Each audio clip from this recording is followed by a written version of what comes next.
Instagram open చేస్తే iBomma, Ravi, trolls, police వాళ్ళ మీద మెమ్స్ ఇవన్నీ చేస్తున్నారు.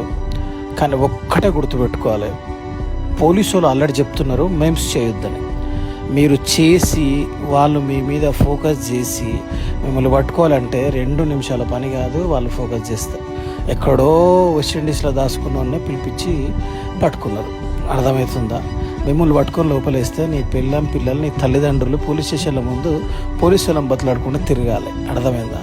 దేశంలో ఎన్నో జరుగుతున్నాయి. వాటి కోసం అవసరమైతే మాట్లాడరు. కానీ ఆయన ఏమైనా దేశభక్తుడు కాదు, దేశానికి ఏమీ స్వాతంత్రం తెచ్చిపెట్టలేదు. ఏదో పైరసీ వీడియోలు తీసి హ్యాక్ చేసి 300 కోట్లు ఎన్కేసాడు. అందులో 1 కోటి ఖర్చు పెట్టి బయటకు వస్తాడు. రేపు నువ్వు చేసే వీడియోలు చూసి ఎవడన్నా తీసుకుపోయి యాక్షన్ తీసుకుంటే ఎవడు తీసుకొస్తాడు? పోయి మీ పిల్లల కోసం ఆలోచించి పనులు చేసుకొని నిమ్మలంగా ఉండరు. ఎందుకు ఇదంతా?